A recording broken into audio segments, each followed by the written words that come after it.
Hi Class T, it's time for some more of Mr. Penguin and the Fortress of Secrets.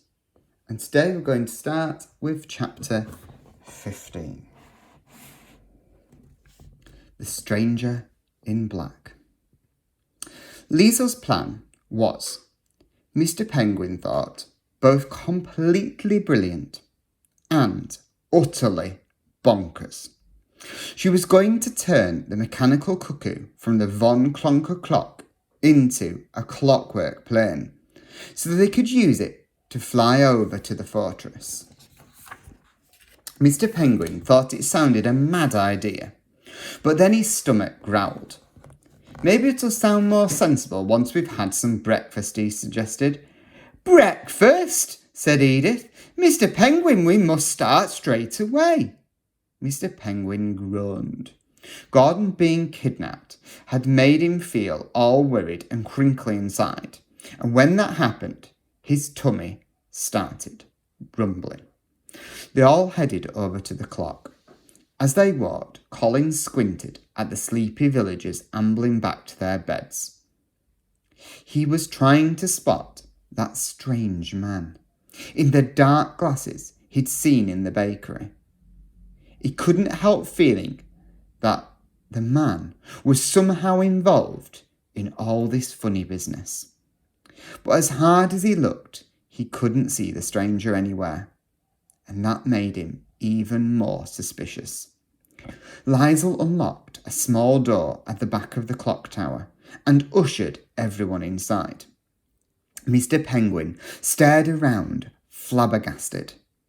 Thousands of tiny cogs turned and whizzed and clicked, and the huge iron hands of the clock high above them tick-tocked in a very stately fashion.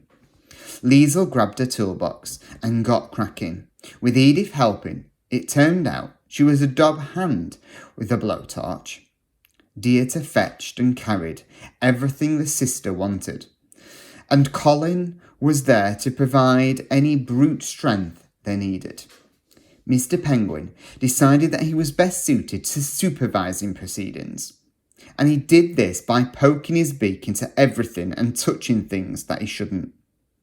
Colin, sensing an accident was just waiting to happen, led Mr. Penguin to the side and told him on his notepad all about the mysterious stranger in black. He even drew a picture of him. Said Mr. Penguin. That is very suspicious. I wonder who he is and why he is here. He doesn't sound like the sort to be a hamster owner. I think we should see if we can find him. His stomach grumbled, and he added casually, We could start at the bakery, perhaps.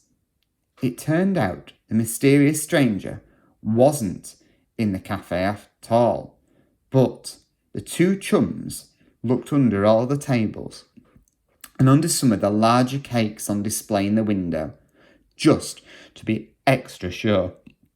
However, whilst they were there, Mr. Penguin and Colin took the opportunity to fill their bellies up with delicious pastries and tea. Then, after they had delivered a basketful of food and a large flask of hot cocoa to Dieter, Liesl and Edith, Mr. Penguin whipped his magnifying glass out again, and he and Colin began to search Schneedorf on the peak for the man in black. Mr. Penguin wasn't really sure how his magnifying glass was going to help, but he thought it showed the villagers that he was very much on top of things, even though he really wasn't. The two friends snooped around the village. They looked around dark corners. They listened at doors and windows. They shifted great piles of snow looking for hidden hidey holes. Well, Colin shifted piles of snow. Mr. Penguin supervised, while polishing his magnifying glass on his jumper. It had become very dirty from being kept in his satchel with that grubby old stone. After several long hours of looking, Mr. Penguin huffed and said, Colin, this strange man of yours seems to have disappeared off the side of the mountain. Have you been a silly sausage and imagined him? With just the slightest movement of his monobrow, Colin gave Mr. Penguin a look, which said that Mr. Penguin had proved himself to be the silliest sausage by asking that question. Colin never imagined things. Unsuccessful in their search, they mooched back to the clock to see how Liesl, Dieter and Edith were doing.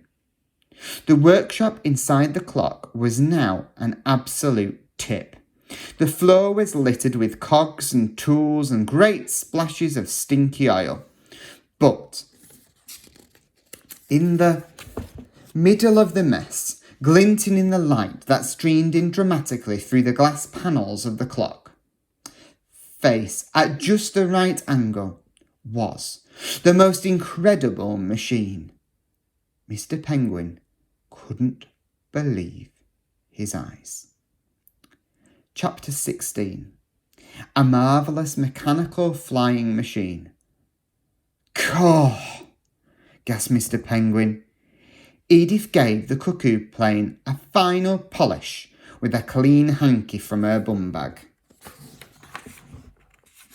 The clockwork bird looked sleek and shiny and ready for action, with a small propeller in its beak. Its wonky eyelid was no longer twitching, and there was space for a pilot and passengers in the back. Liesl! Cried Mr. Penguin. This is brilliant! Colin was grinning from ear to monobrow, and scampered underneath it to check out the well-polished cogs and mechanisms. His notepad slid out from under the aircraft. How does it work? Easy! Liesl wiped her greasy hands down in front of her now filthy trousers. Dieter, Mr. Penguin noticed, was watching in horror. He was still as neat as a pin, without even a splodge of oil on his pyjamas. Liesl slotted an enormous metal key into the lock, rather unfortunately positioned under the tail, where the bird's bottom would be. We pop this in here, wind it up, whip out the key, give the plane a good shove, and off we go, Liesl explained. The levers inside will help keep us on course to fly back from the fortress. She just needs to be wound up again and given a shove. Mr. Penguin thought that all sounded marvellous, but something was bothering him. He took a closer look at the space for passengers. But how are we all going to fit in there, he asked. Oh no, said Edith. I'd love to go and get Gordon, but there isn't room for us all. Dieter and I are going to stay here and keep watch with the telescope. We'll light a bonfire at the top of the mountain if we need you to come back in a hurry. That sounded like quite a sensible plan. Liesl grinned at Mr. Penguin. That means you, me, and Colin are off to the fortress. I see. Mr. Penguin gulped. But who's flying the cuckoo? Liesl handed him a pair of flying goggles. A short while later, Mr. Penguin found himself sitting in the pilot's seat of the cuckoo plane. Liesl was quickly running through the flying instructions with him. A fierce and icy wind howled around them. Liesl was having to shout. They were at the top of one of the steepest roads in the village. It ran straight through the town square and vanished, rather terrifyingly, at the end of a small cliff, with a sheer drop to the valley below it. Liesl thought this road would make an excellent runway for the plane. Mr. Penguin thought he might vomit into his satchel. Okay, Liesl said eventually, smiling. Mr. Penguin hadn't heard a word of her instructions, but he nodded anyway. Beside him, Colin's eyes gleamed with the bright, giddy shine of someone who thought that this outrageous, dangerous, and bonkers thing they were about to do sounded like the most wonderfully relaxing way to spend an evening. "I'll be right behind you," yelled Liesel against the wind. "I'll be ready to wind her up again mid-flight, should we need to give her a bit more oomph." Mr. Penguin nodded again. He'd have liked to have said something very brave and confident, the sort of thing Butch Perrell always said in his books before a dangerous mission. But he was trying to keep his breakfast and mid-afternoon snack firmly in his tummy. He really wanted to run back to the bakery and hide under one of the twins' beds, preferably Dieter's, as it was a lot tidier. But the thought of Gordon, kidnapped and all alone, stopped him. He had to be rescued. Mr. Penguin swallowed hard and adjusted his bow tie. Liesel wound up the cuckoo plane's bottom, then gave Edith and Dieter a nod. They removed the 2 heavy blocks in front of the wheels, and Edith set the propeller whirring. Then she and Dieter gave the machine an almighty shove, and whoosh! Off they went, rattling down the street. Mr. Penguin, Colin, and Liesel shuddered and jittered about. The wind slapped angrily at their cheeks, and their teeth chitter-chattered in their mouths and beak.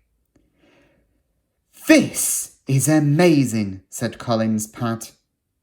He was grinning madly beside Mr. Penguin's right flipper, his eyes watering with delight. Liesel hooted and hollered, yelling, "Here we go!" And just like that, Mr. Penguin, Colin and Liesel found themselves flying off a cliff through the air in their tiny cuckoo plane. And that's the end of the story for today. I wonder if they'll make it there safely. And I wonder what happens next. Keep safe and keep washing those hands.